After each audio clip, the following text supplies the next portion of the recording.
కీర్తనల గ్రంథం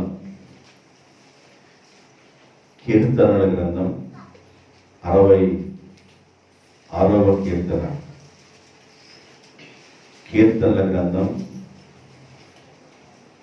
66వ కీర్తన 7వ వచనాన్ని ఈ రాత్రి ధ్యానం చేద్దాం.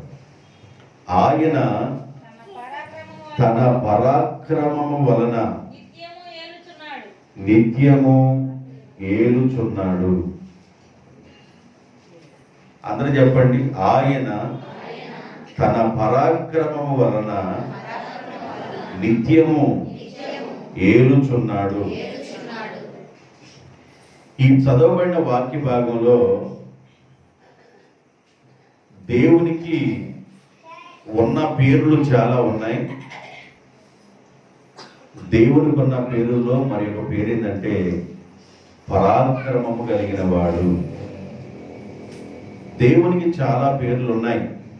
ఆశ్చర్యకరుడు, ఆలోచనకర్త, బలమైన దేవుడు, నిత్యుడగు తండ్రి, సమాధానకర్త, ఇంకా గట్టిగా అంతవరకు వచ్చారు. ఇంకా సర్వోన్నతుడు, మహోన్నతుడు, కృపామయుడు, కృపాసత్య సంపూర్ణుడు, దయామయుడు, ఇలాగా చాలా రకాలైన పేర్లు దేవునికి ఆపాదించబడ్డాయి. ఆ పేరుల్లో ఒక పేరు ఏంటంటే పరాక్రమము కలిగిన వాడు. ఆయన తన పరాక్రమం వలన నిత్యము ఏలుచున్నాడు. దేవుడు సర్వాధికారి కనుక ఆయన సర్వాన్ని పరిపాలన చేసే దేవుడుగా ఉన్నాడు. భూమిని, ఆకాశాన్ని, దృశ్యమైనవి, అదృశ్యమైనవి, కనబడేవి, కనబడనివి అన్నిటినీ ఆయన ఏలుచున్న దేవుడిగా ఉన్నాడని కీర్తన భాగంలో రాయబడింది. నేను ఈ పరాక్రమం కలిగిన దేవుడు ఏం చేస్తాడో చెప్పటానికి ముందుగా, ఆయన ఎలాంటి పనులు జరిగిస్తాడో చెప్పటానికి ముందుగా దేవుని గురించి కొన్ని ఆ విషయాలు చెప్తాను. సామెతల గ్రంథంలో జ్ఞాని అయిన సొలొమోను దేవుని గురించి వ్రాయబడిన మాట ఏంటంటే 8వ అధ్యాయము 14వ వచనంలో, సామెతల గ్రంథం 8వ అధ్యాయం 14వ వచనంలో, ఆలోచన చెప్పుటయు లెస్సైన జ్ఞానమును ఇచ్చుటయు నా వశము, జ్ఞానమునకు ఆధారము నేనే, ఆలోచనకు ఆధారము నేనే, పరాక్రమము నాదే. దేవుని యొక్క వాక్యంలో ఏం రాయబడిందంటే ఆలోచనకు ఆధారము నేనే, జ్ఞానానికి ఆధారము నేనే, పరాక్రమము నాదే. అంటే దేవుడు ఎలాంటి వాడంటే పరాక్రమము కలిగిన వాడు. దేవుని కొన్న పేరుల్లో మరి ఒక పేరు ఏంటంటే పరాక్రమము కలిగిన వాడు. ఆయన పరాక్రమం వలన రాజ్యమును నిత్యము ఏలుచున్నాడు. బైబిల్ స్పష్టంగా చెబుతుంది, పైనున్న ఆకాశమందు గాని క్రిందన్న భూమి యందు కానివ్వండి ఆయన నిత్యము పాలన చేస్తున్నాడని ద్వితీయోపదేశకాండము 3వ అధ్యాయము 24వ వచనంలో ఈ మాట రాయబడింది. 3వ అధ్యాయము 24వ వచనం, ఆకాశమందే గాని భూమి యందే గాని నీవు చేయు క్రియలను చేయగల దేవుడు ఎవరు? నీవు చూపే పరాక్రమమును చూపుగల దేవుడెవరో?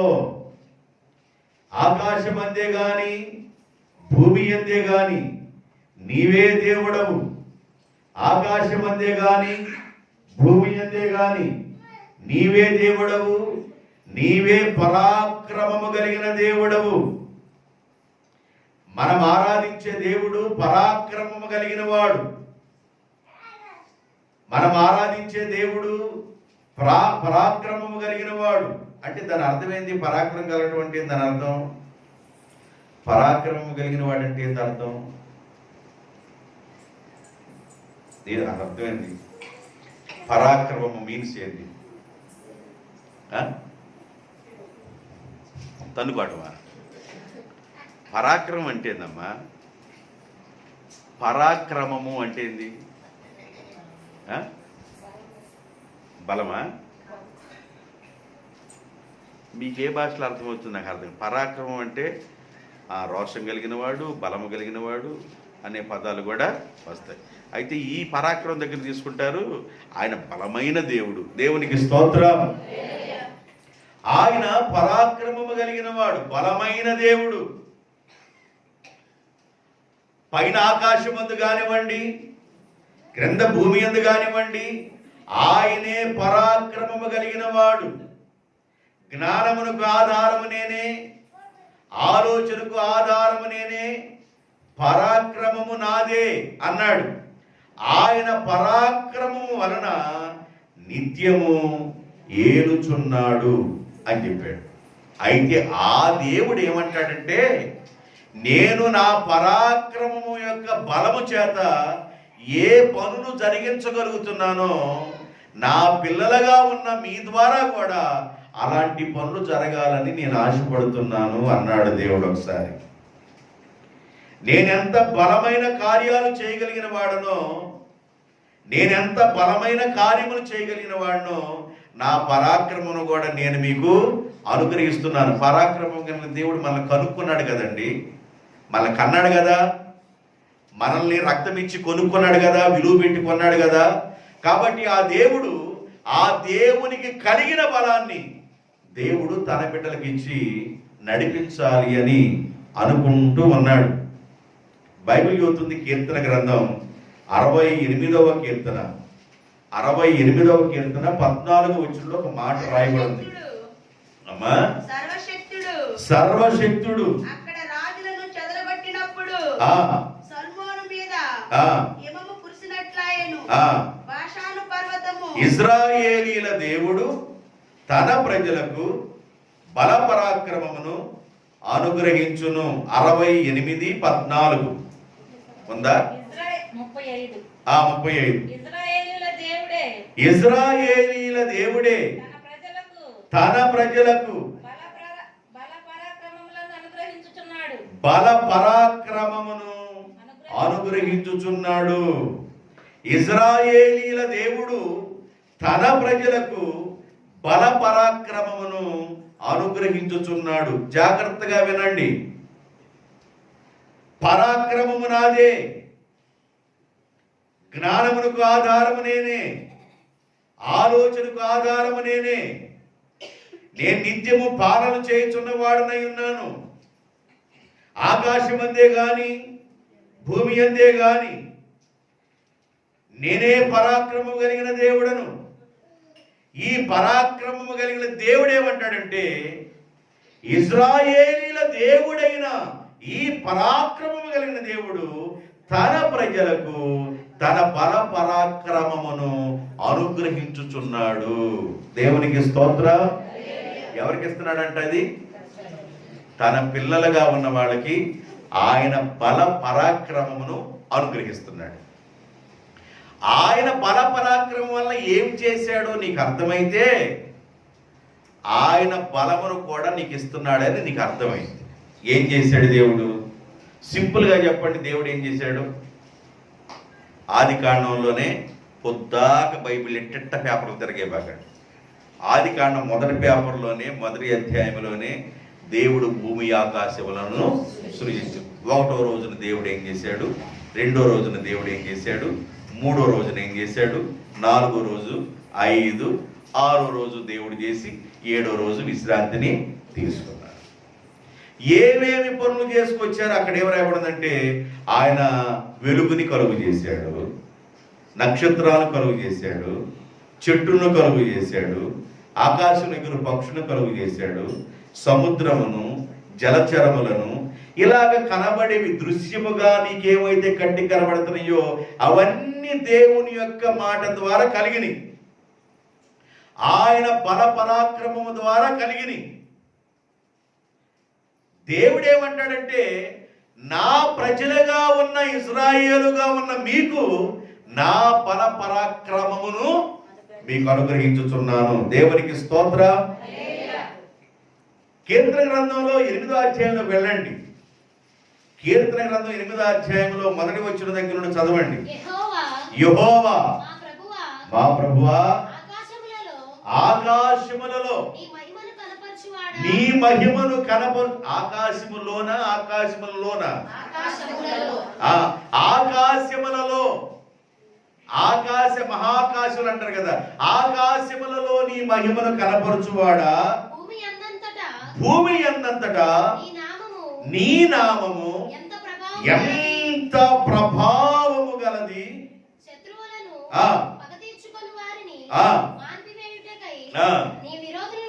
కింద చదవండి, తర్వాత వచ్చును. నీ చేతి పనులైన ఆకాశము మీదను నీవు కలుగు చేసిన చంద్ర నక్షత్రములను నేను చూడగా నీవు మనుషుణ్ణి జ్ఞాపకం చేసుకున్నటకు వాడు ఏ పాటివాడు, నీవు నరపుత్రుని దర్శించుటకు వాడు ఏ పాటివాడు. దేవుని కంటే వారిని కొంచెము తక్కువ వారినిగా చేసి వానికి మహిమ ప్రభావముతో అతనిని అలంకరించితివి. ఏం చేశాడంట దేవుడు మనుషుణ్ణి? ఆయన చేసిన చేతి పనుల మీద దేవుడు మనుషుడికి ఏం చేశాడు? అధికారం ఇచ్చాడు. ఇక్కడ ఇజ్రాయేల్ దేవుడు మాట్లాడుతుంటాడు, ఇజ్రాయేలీలుగా ఉన్న నా పిల్లలకు బల పరాక్రమమును అనుగ్రహించువాడను నేనే. ఈయన బల పరాక్రమము ద్వారా దేవుడు ఏం చేస్తున్నాడు? రాజ్యాన్ని పరిపాలన చేస్తున్నాడు, సకల రాజ్యాన్ని పరిపాలన చేస్తున్నాడు, సృష్టి యావత్తుని పరిపాలన చేస్తున్నాడు. ఈ పరిపాలన చేసి ఈ దేవాది దేవుడు తన ప్రజలుగా తన పిల్లలుగా ఉన్న వారికి ఆయన చేసిన చేతి పనుల మీద దేవుడు ఏం చేశాడు? అధికారం ఇచ్చాడు. ఏం చేసేవయ్యా నీవంటే, ఆకాశము కలుగు చేశాను, సూర్యుడిని చంద్రుడిని నక్షత్రాలను నేను సృష్టించాను, సముద్రపు మత్స్యములను నేను కలుగు చేశాను. ఇలాగ దేవుడు ఎన్నెన్నో పనులు చేసుకొచ్చాడు. అందువల్ల దేవుడు చేసిన కార్యాల మీద దేవుడు తన పిల్లలకు అధికారం ఇచ్చాడు కనుక యెహోషువ ప్రార్థన చేసినప్పుడు సూర్యుడు చంద్రుడు ఒక దినం ఆగిపోయారు. దేవునికి స్తోత్రం. యెహోషువ ప్రార్థించగా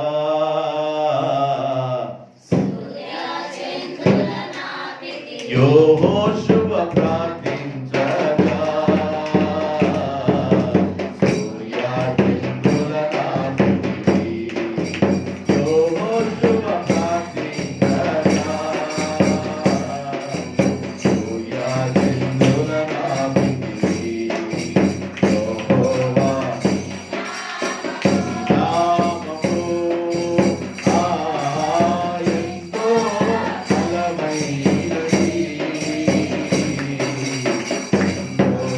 బలమైనది.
పొందితే గాని ఆయన పరాక్రమము చూపగలిగిన దేవుడు. జ్ఞానమునకు ఆధారము నేనే, ఆలోచనకు ఆధారము నేనే, పరాక్రమము నాదే. నా పరాక్రమం వలన నేను నిత్యము ఏలుచున్నాను. ఈ పరాక్రమాన్ని దేవుడు ఏం చేశాడంటే ఇజ్రాయేలీల ప్రజలకు దేవుడు బల పరాక్రమమును అనుగ్రహించాడు. ఆయన బల పరాక్రమమును దేవుడు తన బిడ్డలకు అనుగ్రహించాడు. ఆయన బల పరాక్రమం పొందిన ఆయన పిల్లలు ఏమి చెయ్యాలి, ఏమి చేయగలరు, ఎలా ఉంటే దేవుడు తన బలాన్ని అనుగ్రహించి కార్యం చేస్తాడు. ఈరోజు జాగ్రత్తగా మీరు వినాలి. ఈ పరాక్రమం గురించి మాట్లాడుతూ దేవుడు అంటాడు, ఈ పరాక్రమమును నా దానముగా ఇస్తాను. దానము అన్నాడు. దానం అంటే ఏంది? సుబుద్ధి కలిగిన భార్య యెహోవా ఇచ్చే దానం. అలాగ నేను దానముగా ఇస్తాను నా పరాక్రమాన్ని అన్నాడు. 2వ దినవృత్తాంతాల గ్రంథం 29వ అధ్యాయము 11, 12 వచనాలు. 29వ అధ్యాయము 11, 12 వచనాలు ఒక్కళ్ళు క్లియర్ గా చదవండి. నా కుమారులారా తనకు పరిచారకులయ్యుండి ధూపము వేయుచుండకును, తన సన్నిధిని నిలుచుటకును, తనకు పరిచర్య చేయుటకును యెహోవా మిమ్ములను ఏర్పరచుకొనెను గనుక. ఎన్నో అధ్యాయం ఎన్నో వచనం? 2వ దినవృత్తాంతాల గ్రంథం 29వ అధ్యాయము 11, 12 వచనాలు చదవమని చెప్పారు. అదే కదా? ఆ 12 వచనంలోకి వెళ్ళండి. అదే అయితే అప్పుడు అమ్మ కహాతీయులు ఎక్కడున్నారు? ఐశ్వర్యము, గొప్పతనము, బలము, పరాక్రమము ఎటువంటి లేరు. మొదటి నేను 2లోకి వెళ్ళానా? అందుకే నేను తేడా ఉంది దేవాలయం అనుకున్నా. అది మొదటి దినవృత్తాంతంలోకి వెళ్ళండి. మొదటి దినవృత్తాంతము 29వ అధ్యాయము 11, 12 వచనాలు. ఏంటి లైన్ అందటం లేదు అనుకుంటున్నా. చదువమ్మా.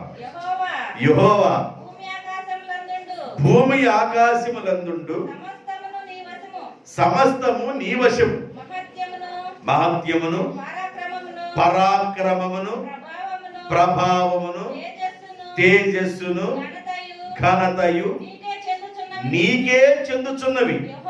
యెహోవా రాజ్యము నీది, నీవు అందరి మీదను నిన్ను అధిపతిగా హెచ్చించుకొని ఉన్నావు.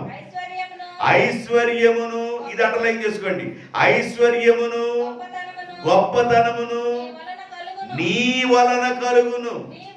నీవు సమస్తమును ఏలువాడవు. బలమును, పరాక్రమమును నీ దానములు. హెచ్చించువాడవును, అందరికి బలమిచ్చువాడవు నీవే. జాగ్రత్తగా వినండి. మీరు ఈ రాత్రి జాగ్రత్తగా వాక్యం వినాలి. దేవుడు తన పరాక్రమము కలిగిన గొప్ప దేవుడు. ఆ పరాక్రమాన్ని దేవుడు ఎవరికి ఇస్తున్నాడంటే తన బిడ్డలుగా ఉన్న వారికి ఆయన పరాక్రమాన్ని ఇస్తున్నాడు.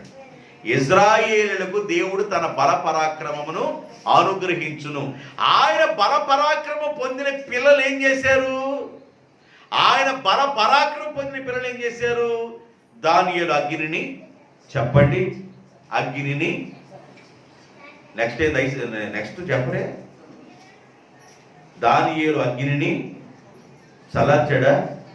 దానియేలు ఏమన్నా చల్లార్చింది? అందుకేనంట గాగేలు. షడ్రకు, మెషకు, అబేద్నెగోలు అగ్నిని చల్లార్చాడు. దానియేలు సింహాల నోళ్ళని మోయించాడు. యెహోషువ సూర్యుడిని, చంద్రుడిని ఆపాడు. మోషే ప్రార్థన చేస్తే ఆకాశం నుండి మన్నా వచ్చింది. ఆకాశం నుండి మన్నా రావటమైంది అంటే దేవుడు ఏం చేశాడంటే తన బల పరాక్రమాన్ని దేవుడు తన బిడ్డలకు అనుగ్రహించాడు. జాగ్రత్తగా. ఆడకేళ్ళు ఇచ్చింది అనుకోబాకండి, మనకు కూడా అనుగ్రహించాడు. నువ్వు దాన్ని జాగ్రత్తగా, ఆయన బలాన్ని, ఆయన పరాక్రమాన్ని నువ్వు జాగ్రత్తగా యూజ్ చేసుకోవాలి. దేవుడు తన బల పరాక్రమాన్ని ఎవరికి ఇచ్చాడంటే ఆయన పిల్లలుగా ఉన్న వారికి. ఆయన పిల్లలు ఏం చేశారంటే ప్రార్థన ద్వారా గొప్ప కార్యాలు చేయగలిగారు. ఆయన బల పరాక్రమము ద్వారా గొప్ప కార్యాలు జరిగించగలిగారు. ఆయన బల పరాక్రమము ఆయన దానముగా ఇస్తున్నాడు. తన బిడ్డలకు ఎట్లా ఇస్తున్నాడంట? దానం. అదే కాదండి, తన బిడ్డలకు ఏమేమి ఇవ్వాలనుకున్నాడంటే, నేను ఇంకో మెసేజ్ చెప్పాల్సి వచ్చింది. ఐశ్వర్యము, గొప్పతనము, ఇంకా ఐశ్వర్యము, గొప్పతనము, బలము, పరాక్రమము నీ దానములు. ఐశ్వర్యము దేవుని ద్వారా కలుగుతుంది, గొప్పతనము దేవుని ద్వారా కలుగుతుంది, బలము దేవుని ద్వారా కలుగుతుంది, పరాక్రమము దేవుని ద్వారా కలుగుతుంది. కాబట్టి ఈ బల పరాక్రమము మనం పొందుకోవాలి. మన జీవితాల ద్వారా ఆ బల పరాక్రమం కనబడాలి. దేవుడు తన బిడ్డల పట్ల కూడా ఎలాంటి బల పరాక్రమం చూపించి కార్యాలు జరిగించాడో 1-2 విషయాలు చెప్పి నేను వాక్యాన్ని రాత్రి ముగించేస్తాను. యెషయా గ్రంథం 42వ అధ్యాయం. ఉపోద్ఘాతం చెప్పాను ఇప్పుడు దాకా. ఇప్పుడు 2 పాయింట్లు చెప్తాను. యెషయా గ్రంథం 42వ అధ్యాయము 13వ వచనాన్ని చదువుదాం. యెహోవా శూరుని వలె బయలుదేరును, యోధుని వలె తన ఆసక్తిని రేపుకొనును. ఆయన తన శత్రువులను ఎదిరించును, వారి ఎదుట తన పరాక్రమమును కనపరుచుకొనును. దేవుడు తన శత్రువులను ఎదిరించును, వారి ఎదుట తన పరాక్రమమును కనపరుచును. దేవుని శత్రువులు ఎవరు ఉంటారండి? దేవునికి శత్రువులు ఎవరున్నారు? దేవుని శత్రువు ఎవరు లేరు. ఇంకెవరయ్యా ఉంటే సైతాను మాత్రమే శత్రువు. అయితే బైబిల్లో ఏం రాయబడిందంటే దేవుడు తన శత్రువులను ఎదిరించును. దాని అర్థం ఏంటంటే తన పిల్లలుగా బ్రతుకుతున్న మన జీవితాల్లో ఎదురయ్యే ప్రతి సమస్యలో దేవుడే నిలబడును గాక, దేవుడే నిలబడతానని వాగ్దానం చేశాడు. ఒకసారి ఏం జరిగిందంటే యెహోషాపాతు రాజు గారు పరిపాలన చేస్తున్నాడు. యెహోషాపాతు రాజు గారు పరిపాలన చేస్తున్న కాలంలో, ఈ రాజుగారు పరిపాలన చేస్తున్న కాలంలో 3 దేశాల వారు దండెత్తి వచ్చారు. 2వ దినవృత్తాంతాల గ్రంథము 20వ అధ్యాయము 1-2 వచనాలు చదివితే మోయాబీలను, అమ్మోనీయులను, మేనీయులలో కొందరు దండెత్తించి యెహోషాపాతు మీదకి వచ్చిరి.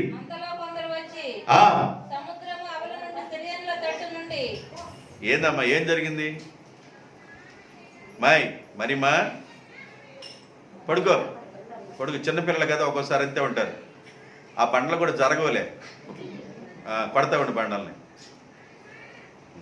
ఆ పిల్లలు నిద్ర వచ్చినట్టుందిలే అమ్మా, ఆ నిద్ర వచ్చినట్టుంది.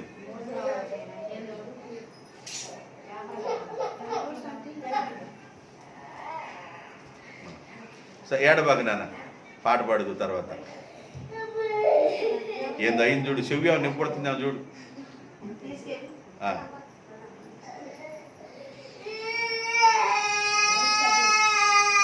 అంటే మనం కదిలిచ్చాం కదా, సౌండ్ పెరిగింది.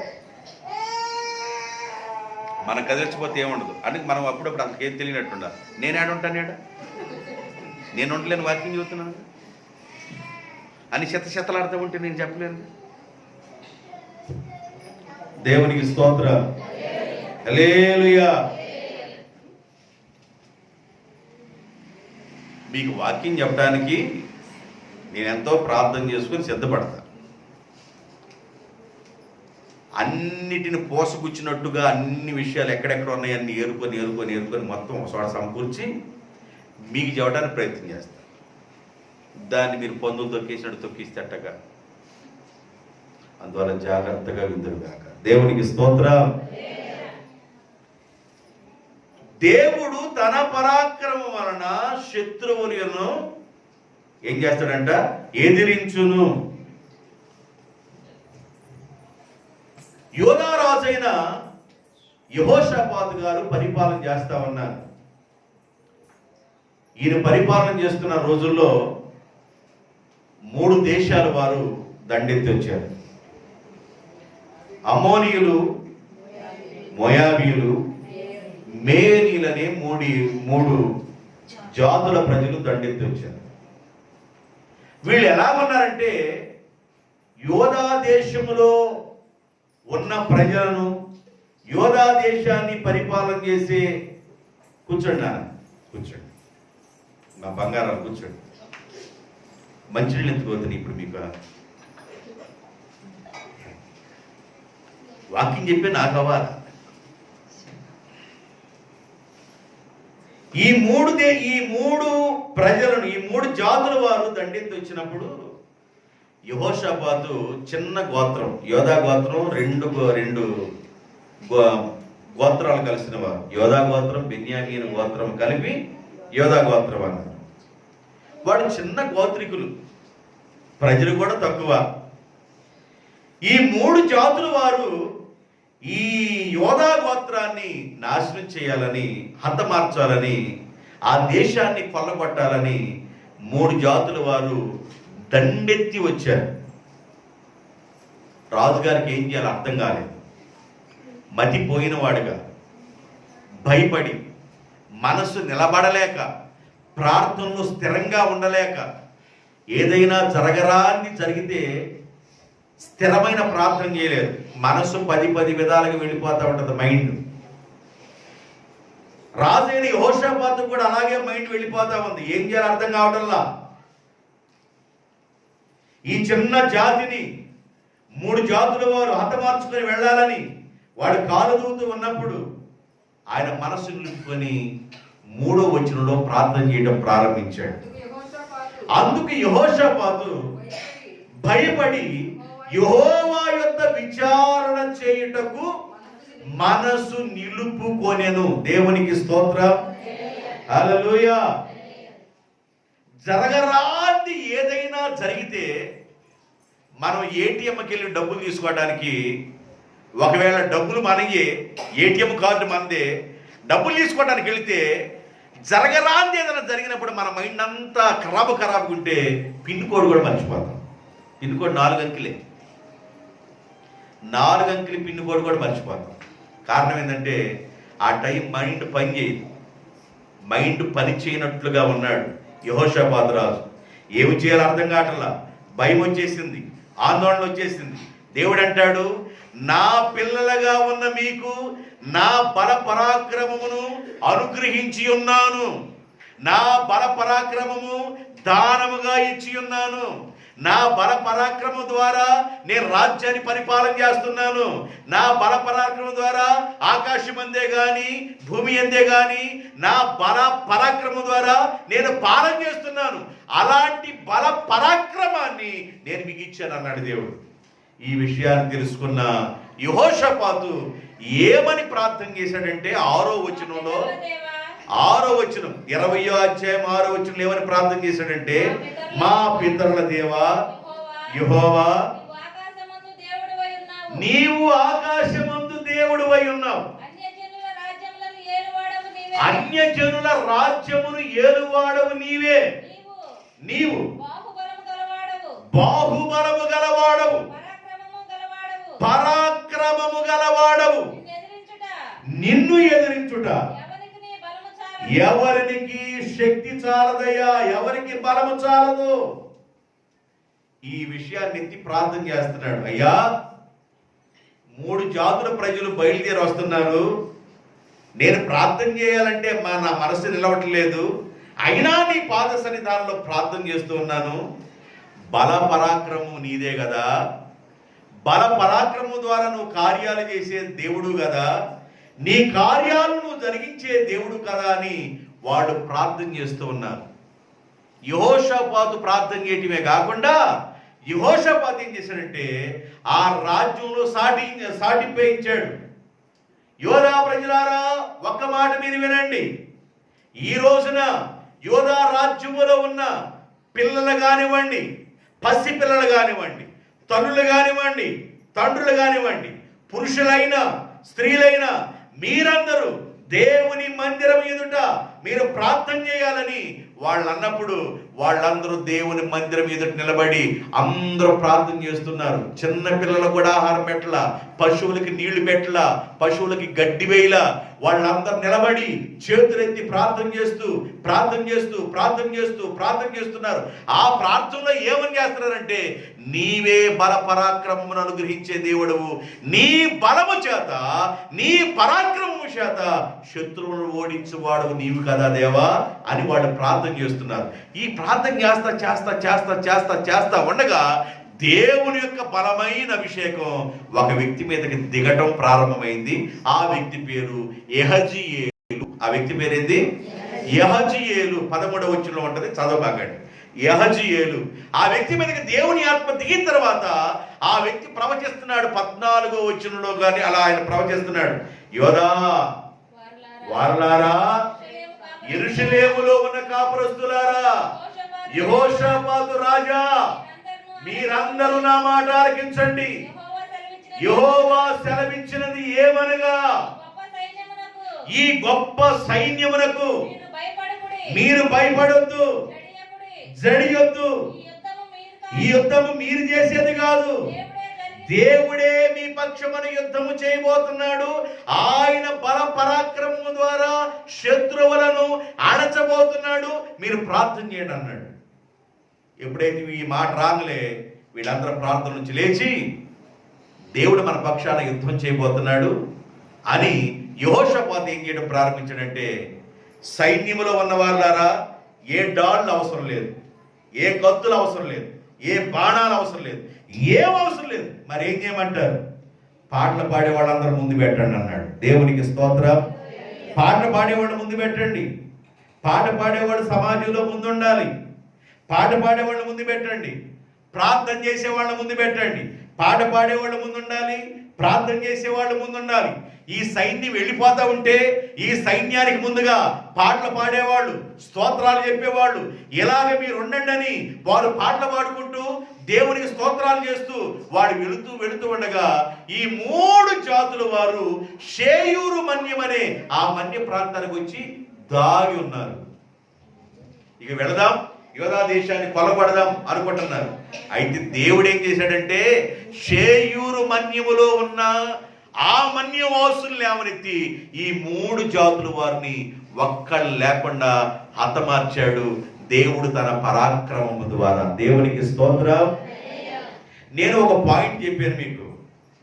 ఇంతకుముందేం చెప్పానంటే, ఆయన పరాక్రమం ద్వారా ఏలుచున్నాడు, ఆకాశం అందే గాని భూమి అందే గాని. ఆయన పరాక్రమము దేవుడు తన బిడ్డలకు అనుగ్రహించాడు. ఆయన పరాక్రమాన్ని దానంగా ఇచ్చాడని చెప్పాను.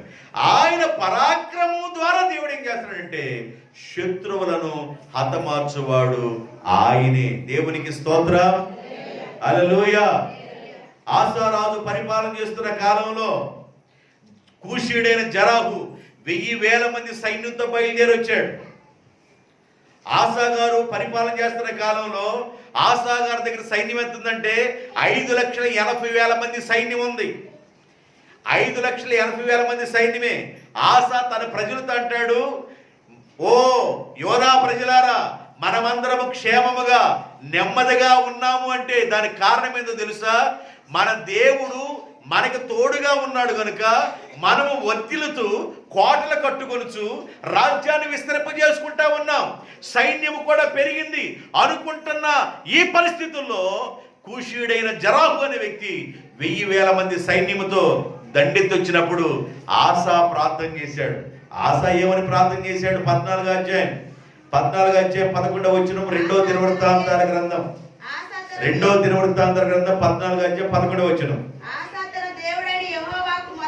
ఆసా తన దేవుడైన యెహోవాకు మొరపెట్టి, యెహోవా విస్తారమైన సైన్యము చేతిలో ఓడిపోకుండా మేము ఓడిపోకుండా బలము లేని వారికి బలము లేని వారికి సహాయము సహాయము చేయుటకు చేయుటకు నీకన్నా నీకన్నా ఎవరున్నారు దేవా? మా దేవా యెహోవా, మాకు సహాయము చేయము. నిన్నే నమ్ముకొని ఉన్నాం. నీ నామమును బట్టి మేము బ్రతుకుచున్నాం. ఈ 1000 మంది ప్రజలను ఎదిరించడం మా వల్ల కాదు. నీవే మా పక్షమున సహాయం చేయ ప్రభువా. బల పరాక్రమము నీదే కదా అని ఆశ ప్రార్థన చేయడం ప్రారంభించాడు. దేవుని పిల్లలుగా ఉన్న మనం దేవుని మీద ఆనుకోవడం నేర్చుకోవాలి. దేవుడు తన బల పరాక్రమం ద్వారా దేవుడు మన పక్షాన నుండి కార్యాలు చేయలాగున మనము దేవుని పక్షమున నిలబడి ప్రార్థన చేయాలి. యెహోషాపాతు ప్రార్థన చేశాడు, ఆసా ప్రార్థన చేశాడు, దానియేలు ప్రార్థన చేశాడు, అబ్రహాం ప్రార్థన చేశాడు, యాకోబు ప్రార్థన చేశాడు, ఇస్సాకు ప్రార్థన చేశాడు. బావులు తోతుంటే అందరు పూడ్చుకుంటూ వస్తున్నారు.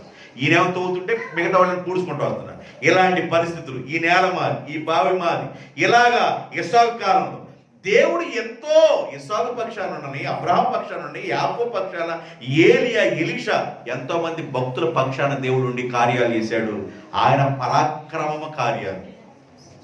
దేవుడు మన పక్షాన కూడా ఉండి కార్యాలు జరిగించాలంటే నువ్వు చెయ్యాల్సింది ఒకటే, మేము అండలేని వారిమయ్యా, ఆదరవు లేని వారిమయ్యా, బలహీనులము నాయన. తండ్రి, మీ కృప మా మీదకి రాని ప్రభు అంటే రోషము కలిగిన దేవుడు నీ పక్షమున నిలబడును గాక. దేవునికి స్తోత్రం. ఒకసారి యేసు ప్రభు శిష్యులందరూ సముద్రంలో ప్రయాణమై వెళుతున్నారు. ప్రభు అన్నాడు, మీరు అద్దరికి వెళ్ళండి, నేను వస్తానన్నాడు. ప్రభు అని ఇద్దరిని ఉన్నాడు, మీరు అద్దరికి పోండి అన్నాడు. వీళ్ళు బయలుదేరి సముద్రంలో ప్రయాణమై వెళతా ఉంటే వేగు జోనైంది.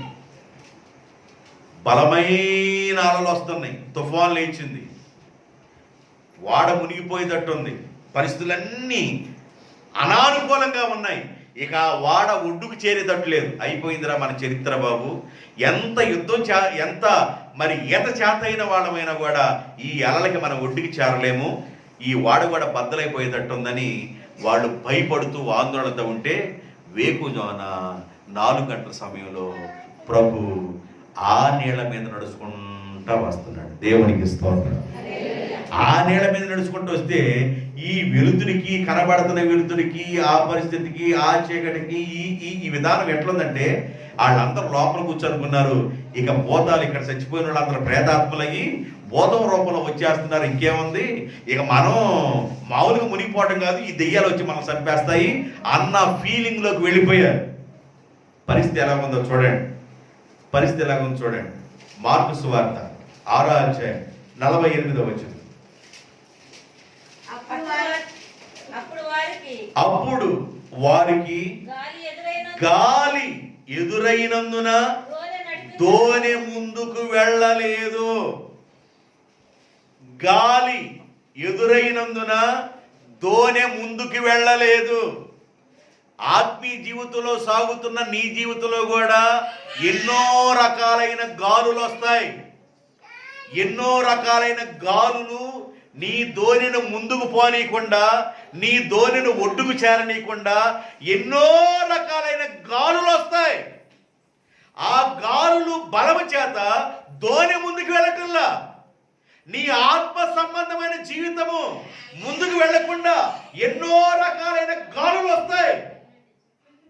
బైబిల్ ఏం చెప్తుందంటే, గాలులను ఎదిరించువాడు పరాక్రమము కలిగిన వాడు. దేవునికి స్తోత్రం. సముద్రపు పొంగునడుచువాడు, సముద్రపు బలమునడుచువాడు మనం ఆరాధించే బల పరాక్రమము కలిగిన దేవుడు. విశ్వాస జీవితంలో ఎదుగుతున్న నీ జీవితంలో, విశ్వాస జీవితంలో ముందుకు సాగుతున్న నీ జీవితంలో ఎన్నో రకాలైన గాలులు నీ యొక్క ధోనిని, నీ ఆత్మీయ స్థితిని ముందుకు వెళ్లకుండా ఆపడానికి ఎన్నో రకాలైన గాలులు వెంబడిస్తాయి. గాలులన్నిటిని ఎదిరించువాడు, గాలి బల నడుచువాడు, సముద్రపు పొంగు నడుచువాడు, తుఫాను బలము నడుచువాడు బల పరాక్రమ కలిగిన దేవుడు. దేవునికి స్తోత్రం. వీళ్ళందరూ కేకలేస్తున్నారు, అదిగో పోతం వస్తుంది, ఇదిగో పోతం వస్తుంది అని. ఆయన నోరు తెరిచి మాట్లాడిన తర్వాత కొంచెం నెమ్మదిగా ఉంది, కానీ దోన్లోకి వచ్చి కూర్చున్న దాకా నమ్మలవాడు. యేసు ప్రభు తర్వాత దోనిలోకి వచ్చి కూర్చున్నారు. సముద్రం నిమ్మలం అయిపోయింది, గాలి ఆగిపోయింది, దోని దరికి వెళ్ళిపోయింది. దేవునికి స్తోత్రం. గాలులు ఎదురవుతున్నప్పుడు నీ ఆత్మీయ స్థితి అద్దరికి వెళ్లకుండా మధ్యలోనే కొట్టుమిట్లాడుతూ ఉన్నప్పుడు నువ్వేం చేయాలంటే పరాక్రమం కలిగిన దేవుని యొక్క పాద సన్నిధానంలో నువ్వు కనిపెట్టాలి. అంతకంటే నువ్వు చేసే పెద్ద విషయం ఏమి లేదు. నువ్వు కనిపెట్టాలి. పరాక్రమం కలిగిన దేవుడు జోక్యం చేసుకొని గాలిని గద్దించి నీ ధోనిను అద్దరికి నడిపించాలంటే పరాక్రమం కలిగిన దేవుని మీద నీవు ఆధారపడదువుగాక. ఒక పాయింట్ చెప్పాను, ఉపోద్ఘాతం చెప్పాను, ఒక్క పాయింట్ చెప్పాను. ఏ పాయింట్ చెప్పానంటే శత్రువులను బల పరాక్రమమైన దేవుడు చెదరగొట్టును. యెహోషాపాతు జీవితంలో దేవుడు అలా చేశాడు, ఆసా జీవితంలో అలా చేశాడు. యేసు ప్రభు శిష్యుల జీవితంలో ఎదురైన శత్రువు ఏదంటే గాలి, దాన్ని గద్దించి దేవుడు వారిని నడిపించాడు. రైట్, ఇంతవరకు క్లియర్. రెండో విషయం చెప్తాను. కీర్తన గ్రంథం 54వ కీర్తన, కీర్తన గ్రంథం 54వ కీర్తన మొదటి వచనం. దేవా నీ నామమును బట్టి నన్ను రక్షించుము. ఈ ఒక్క మాట చెబుతా, జాగ్రత్తగా వినండి. నీ నామమును బట్టి నన్ను రక్షించుము, నీ పరాక్రమమును బట్టి నాకు న్యాయము తీర్చుము.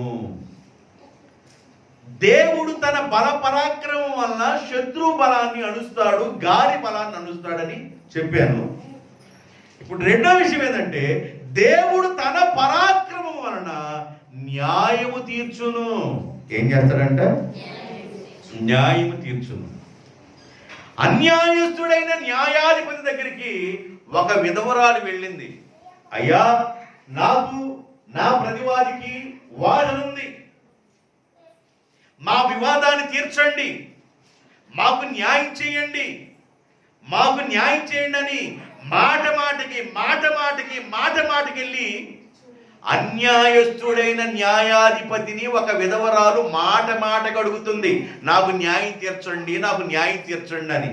లోకాసు వార్త 18వ అధ్యాయంలో, లోకాసు వార్త 18వ అధ్యాయం 1 నుండి 7 వరకు ఉంటది.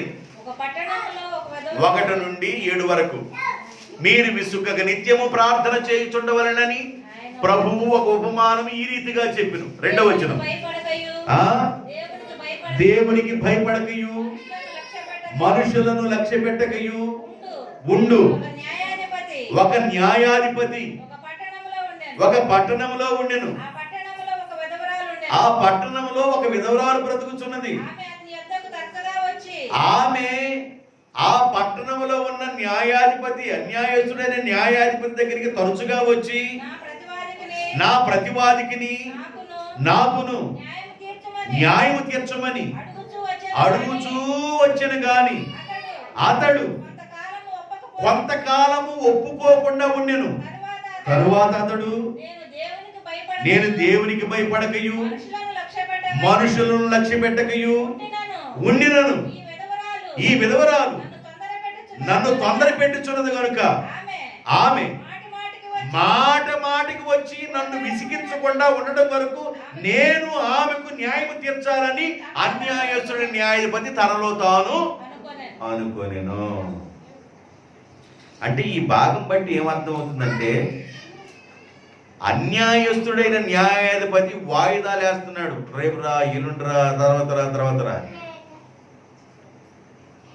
ఆయన దగ్గరికి వెళ్ళడం వల్ల ఉపయోగం లేదని ఆగిపోకుండా మాట మాటకి వెళ్తుంది. దేవుని పిల్లలు కూడా మాటకి అడగాలి దేవుణ్ణి. మెలకు వచ్చిందా నిద్రపోతే దేవుణ్ణి అడుగుతూ ఉండాలి. నీ అవసరం ఏంది? అర్ధరాత్రి మెలకు వచ్చింది 1 గంటకి ప్రార్థన చేయి. మెలకు వచ్చిందా? తండ్రి నేను ప్రభు సోదరు నాయన బయటకు వెళ్తున్నాను ప్రభు, ఏమన్నా అది ఇక ఇదే తప్ప నేను దేవునితో కమిట్ అయిపోవాలా? ఇక ఎంతకాలం భయపడతా బ్రతుకుతావు? మాటకి రాత్రిపూట, మధ్యాహ్నం, సాయంకాలం భక్తుడైన దావీదు గురించి రాయబడింది. ఉదయమున, మధ్యాహ్నమున, సాయంకాలమున నేను ముమ్మారు ప్రార్థన చేస్తున్నా. తర్వాత ఇంకేం రాయబడిందంటే దినమునకు 7 మారులు స్తుతిస్తూ ఉన్నా. ఇటలీ పటాలం అనబడిన పటాలలో శతాధిపతి అయిన కొర్నేలు ప్రతిరోజు 3 గంటల సమయంలో ప్రార్థన చేసేవాడు. దానియేలు ఎడతెరిపి లేని ప్రార్థన చేసేవాడు. ఇలా భక్తులు ఎంతో మంది ప్రభు పాద సన్నిధానంలో ఎడతెరిపి లేని ప్రార్థన, అంటే మాట మాటకి దేవుణ్ణి అడుగుతా ఉండాలి. ఒక విధవరాలు మాట మాటకి అడుగుతుంటే అన్యాయస్తుడైన న్యాయాధిపతి న్యాయం చేయాలనుకుంటే మనం ఆరాధించే దేవుడు న్యాయాధిపతి. దేవునికి స్తోత్రం. ఆయన తప్పనిసరిగా మన పక్షాన న్యాయము తీర్చునగాక. దేవునికి స్తోత్రం. మనం ఏం చేయాలంటే దేవుని పాద సన్నిధానంలో మాటకి అడుగుతూ ఉండాలి. బైబిల్ చెబుతుంది, ఆయన పరాక్రమమును బట్టి న్యాయము తీర్చును. ఆయన న్యాయము తీర్చే దేవుడు. ఆ విధురాలికి న్యాయం తీర్చబడింది. న్యాయం తీర్చబడడానికి రీజన్ ఏంటంటే మాటకి అడగటం. అంటే మాటికి అడగటం అంటే పొద్దాక సమయం వచ్చినప్పుడల్లా విసిగిస్తా ఉండాలి దేవుణ్ణి. దేవుడు ఒక పని మన పట్ల చేసేంత వరకు కూడా దేవుని పాద సన్నిధానంలో పొదగాలి. 21 రోజు కోడి తన పిల్లలను తన రూపంలో చూసుకునేంత వరకు, గుడ్డులో ఉన్న పిల్ల తన రూపంలో నుండి బయటకు వచ్చేంత వరకు వెళ్ళు. ఆ బుట్ట దగ్గరికి వెళ్ళు రామ్మా, భీమేస్తాను రామ్మా, దా ఇట్రా, ఇద్దా మా అమ్మరా, బోనా హీయలేసిద్ది. అంటే దాని అర్థమైంది, తన రూపంలో ఉన్న పిల్ల వచ్చేంతవరకు ఆహారం నీళ్లు మానేసి అలాగే పొదుగుతూ ఆ గుడ్డు నడి తిప్పుకోను, ఈ గుడ్డు నడు తిప్పుకోను. నోరు లేని జీవి ఎంత పాటుపడిందండి 21 రోజు. 2 రోజులు సరిగా ప్రార్థన చేస్తే 3 రోజులు నిద్రపోతాం. ఒక్క ఆల్ నైట్ ప్రార్థన ఒక్క రాత్రి అంతా పెట్టినంటే 1 వారం రోజులు దిగద బడలిక. రాత్రి అంతా ప్రార్థన చేద్దాం అన్నవాళ్ళు ఒకసారి చేస్తాండి, చూస్తాను. అసలుకి వాళ్ళనే ఉంచుతాను నేను.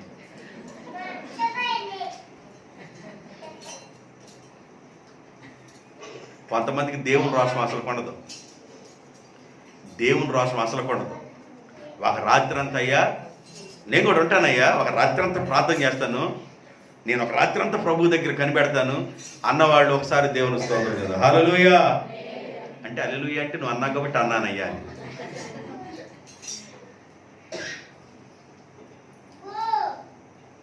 ఇరవై 24 గంటలు పగలు ఆపకూడదు ప్రార్థన, రాత్రి ఆపకూడదు.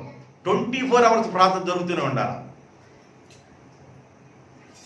అయ్యా మేము పని చేసుకోవాలి కదా, నువ్వు పని చేసుకున్న సమయం నిలిపో. ఏ పని చేసుకోవాలి? అన్నం వండుకోవాలి, కూర వండుకోవాలి, గంట. ఇంకా పని ఉంది 2 గంటలు. మిగతా గంటలన్నీ బట్టలు గుంచుకోవాలి, ఇంకో గంట, 3 గంటలు, లేదా ఇంకో గంట, 4 గంటలు. మరి మిగతా గంటలన్నీ 20 గంటలు ఉన్నాయి ఇంకా. మరి సాయంకాలం ఒక 4 గంటలు కదా, ఆ ఉదయం 4, సాయంకాలం 4 తీసేయండి. మరి మిగతా నేను దేవునికి ఇస్తానయ్యా అంటే మిగతా సమయం మొత్తం ప్రార్థన చేసేవాళ్ళు ఇంకోళ్ళు ఉంటారు. ఒక రాత్రి అంతా రోషం కలిగి నిలబడి నీ ఇంట్లో ప్రార్థన చేయుదువుగాక. నువ్వు చేయలేవు, దేవుడు చేపిస్తాడు. చిన్న సమస్య ఏదైనా వచ్చిందనుకో, నిద్ర ఏం పట్టింది? ఇంకా నిద్ర పట్టిద్దా? అయ్యా ప్రార్థన చేయమన్న పాస్టర్ గారు. అప్పుడన్నా చేశాను నేను చర్చిలో. పాస్టర్ గారు ఒక రాత్రి అన్న చేయమన్నాడు, ఎప్పుడన్నా చేశాను, చేయలే. కాబట్టి ఇప్పుడు ఇంట్లో తండ్రి స్తోత్రం, కాళ్ళు ఆడదు, కాలు గాలి పిల్లి తిరిగినట్టు తిరుగుతూ ఉండాలి. దేవాన్ని స్తోత్రం. నేను ఈ మాటలు ఎందుకు చెబుతున్నానంటే, ప్రతి మనిషి జీవితంలో ఏదో ఒక సమస్య వస్తుంది. సమస్య లేని మనుషులు భూమి మీద లేరు. అయితే దేవుని కుమారుడుగా, దేవుని కుమార్తెగా ఉన్న నీవు ప్రభు పాద సన్నిధానంలో ఎవరో ప్రేరేపిస్తే కాదు, నీ మనస్సుకి నీవు ప్రేరేపించబడి ఒక రాత్రంతా ప్రభు సన్నిధానంలో యాకోబు పెనుగులాడినట్లుగా నన్ను దీవించేంత వరకు, ఈ ప్రార్థనకు సమాధానం వచ్చేంత వరకు నేను ప్రభు పాదాల దగ్గర ఉంటానని ఎన్నో రాత్రులు ప్రార్థన చేయాలి. ఒక రాత్రి కాదు, ఒక రాత్రి కాదు, చేస్తూనే ఉండాల. దేవునికి స్తోత్రం. సమయము దొరికినప్పుడు మాట మాటికి అడగడం దాని అర్థం అది. లేకి పిల్లలు పుట్టారు, రాహేలుకి పిల్లలు పుట్ల. రాహేలు ఏం చేసిందంటే ఒకరోజు యాకోబు దగ్గరికి వెళ్ళి చేపట్టుకొని, నీవు నాకు పిల్లల్ని ఇవ్వాల్సిందే అని అడిగింది. అప్పుడు ఆయన చెప్పాడు, నేను కాదు, దేవుడు జ్ఞాపకం చేసుకోవాలి అన్నాడు. ఇవేం చేసింది తెలుసండి? రాహేలు ప్రభు సన్నిధికి వెళ్ళి ఆమె ప్రార్థన చేస్తూ ఉండగా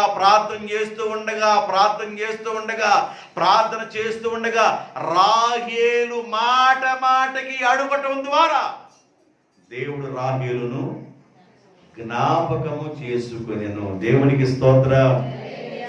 లేయా అట్టగా అడిగిందా? లేదయ్యా, యాకోబు దగ్గరికి వెళ్ళిన వెంటనే పిల్లలు పుట్టారు కదా, మరి రాహేలుకి ఎందుకు పిల్లలు పుట్టలేదు? ఆమె ఎందుకు మాటకి అడగాలంటే రాహేలులో నుండి ఆశీర్వదించబడిన సంతానం బయటికి రాబోతుంది. దేవునికి స్తోత్రం. ఆశీర్వాదకరమైన సంతానం రాబోతుంది. కాస్త ఆలస్యమైంది, అయితే ఆమె మాటికి ప్రభు సన్నిధానం అడుగుతూ ఉంది. దేవుడు ఆమె పక్షాన న్యాయం తీర్చాడు, హన్నా పక్షాన న్యాయం తీర్చాడు. ఆయన న్యాయము తీర్చే దేవుడు. బైబిల్ చెబుతుంది 146వ కీర్తన 7వ వచనంలో, బాధపడు వారి పక్షమున దేవుడు న్యాయము తీర్చును. బాధపడే వారి పక్షమున దేవుడు న్యాయము తీర్చును. నేను ఈ పాయింట్ చెప్తా. నేను 4-5 పాయింట్లు చెప్పాలనుకున్నా, ఈ రాత్రి చెప్పను. 2వ పాయింట్లో ఇంకొక మాట చెప్పేసి ముగిచ్చేస్తాను. బాధపడే వారి పక్షమున దేవుడు న్యాయం తీర్చేవాడుగా ఉన్నాడు. ఆయన పరాక్రమను బట్టి దేవుడు న్యాయం తీర్చేవాడుగా ఉన్నాడు. దావీదు చాలా చిన్నవాడండి, గొర్రెల కాపరిగా ఉన్నాడు. అలాంటి దావీదు గొలియాతుని గెలిచాడు. అక్కడ ఉన్న వాళ్ళందరూ పాట పాడటం ప్రారంభించారు. దావీదుకి 10,000 కొలలు చేయి, సౌలుకి 1000 కొలలు చేయి అని. ఆయన తెప్పులు వచ్చేసినాయి. ఈ పాట ద్వారా ఆయనకి ఏమొచ్చేసినాయి? తెప్పులు వచ్చేసినాయి. నిద్రపోనీలా దావీదు నిద్రపోనీలా. గుహలోకి తరుగుతున్నాడు, అడవుల్లోకి తరుగుతున్నాడు. దావీదు పారిపోతా ఉన్నాడు. తిరుగుతూ ఉన్నాడు. ఎంతో ప్రార్థన చేస్తున్నాడు. మాటికి తొరుగుతూనే ఉన్నాడు సౌలు. దావీదు ప్రార్థన చేయడం ప్రారంభించాడు. ప్రభువా, నీ కృపలో జ్ఞాపకం చేసుకో, నీ దయతో జ్ఞాపకం చేసుకో. నేను సౌలును మొట్టను, నీవు జ్ఞాపకం చేసుకో. నా పక్షంలో న్యాయం తీర్చేవాడివి నీవే, బాధపడే వారి పక్షంలో న్యాయం తీర్చేవాడివి నీవే. దావీదు ఒకసారి ఫిలిష్తీయుల ప్రాంతానికి వెళ్ళి ఒక పిచ్చివాడిగా నటించాడండి. అదే ఫిలిష్తీయుల సర్దార్ని గెలవగలిగాడు, గొలియాతుని. దావీదును చంపొచ్చు వాళ్ళు. అయితే ఆ ప్రదేశానికి వెళ్ళినప్పుడు దావీదు ఒక పిచ్చివాడిగా సొల్లు కార్చుకుంటూ, ఏదేదో పిచ్చిగా రాసుకుంటూ తిరుగుతూ, ఇలాంటి వాడు మనం సంపాదించిన అవసరం లేదు అన్నారు.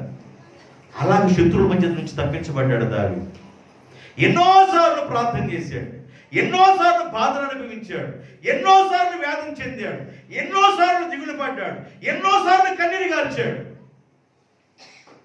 బైబిల్ చెబుతుంది, పరాక్రమం కలిగిన దేవా, నీవు నా పక్షమున న్యాయము తీర్చువాడుగా ఉన్నా. దేవునికి స్తోత్రం. దేవుడు దావీదు ప్రార్థన విన్నాడు. అర్థమవుతుందా? నేను నా మాటలు ముగిస్తూ చెబుతున్న మాటలు, బల పరాక్రమము దేవునిది. ఆ దేవుడు తన బిడ్డల కొరకు ఇచ్చాడు. నీవు ఆ ప్రార్థన ద్వారా బల పరాక్రమమైన కార్యాలని నీవు కళ్ళతో చూచుదువుగాక. అలా చూడాలంటే నువ్వు మోకరించాలి. అలా చూడాలంటే నీ గదిలో నువ్వు ప్రార్థన చేయాలి. మోకాళ్ళ మీద ఉండలేకపోతే నిలబడి ప్రార్థన చేయాలి, తిరుగుతా ప్రార్థన చేయాలి. నీ గది అంతా నువ్వు తిరుగుతూ ప్రార్థన చేయాలి, నీ ఇంటిలో నువ్వు తిరుగుతూ ప్రార్థన చేయాలి. మోకాళ్ళ మీద ఉన్నంత సమయం ఉండగలిగి, ఒకవేళ ఉండలేని పక్షంలో లేచి నిలబడి నీ గదిలో ప్రభుని స్తుతిస్తూ ఉండాలి. మాట అడుగుతూ ఉండాలి. ఒక రాత్రి ఒక జనాన్ని కనాలంటే ఒక రాత్రి సరిపోయిందండి. ఒక బిడ్డను కనాలంటే ఒక తల్లి ఒక రాత్రి సరిపోద్దా? ఒక జనమును కనటానికి ఒకనాటి ప్రసవేదన చాలునా? అంటే ఒకరోజు ప్రార్థన చేశాను, ఆల్ రైట్, పాస్టర్ గారు చెప్పారు, ఒకరోజు చేశాను. అమ్మయ్య తండ్రి ప్రభువా యేసునాయన, అది కాదు. నువ్వు మాటకు చెయ్యాలండి. నువ్వు చేయటం అలవాటు చేసుకోవాలి. నువ్వు అట్ట అలవాటు చేసుకోవాలి. ప్రార్థన చేయటం అలవాటు చేసుకోవాలి. పగలు, మధ్యాహ్నం, సాయంకాలం, రాత్రి, పిల్లలు పడుకున్న తర్వాత నీవు లేచి ప్రార్థన చేయడం నేర్చుకోవాలి. నీవు లేచి స్తుతించడం నేర్చుకోవాలి. ఎప్పుడైతే ఇలా నువ్వు ప్రార్థన చేస్తూ ఉంటావో బైబిల్ చెబుతుంది, దేవుడు నీ పక్షమున న్యాయము తీర్చు. దేవుడు నీ పక్షాన మేలు చేస్తాడు. ఆశీర్వాదం ఆయింది, ఐశ్వర్యం ఆయింది, ఘనత ఆయింది, బలం ఆయింది. ఇవన్నీ దేవుడు నీకు ప్రసాదించాలంటే, అవి నీ దగ్గరికి రావాలంటే నీవు మాటకి దేవుని సన్నిధానంలో ప్రార్థన చేసే వ్యక్తిగా ఉందువుగాక. ఈ మాటల ద్వారా దేవుడు మిమ్మల్ని అందరినీ పురుగొల్పి దీవించునుగాక. ఆమె తలొంచండి, ప్రార్థన చేద్దాం.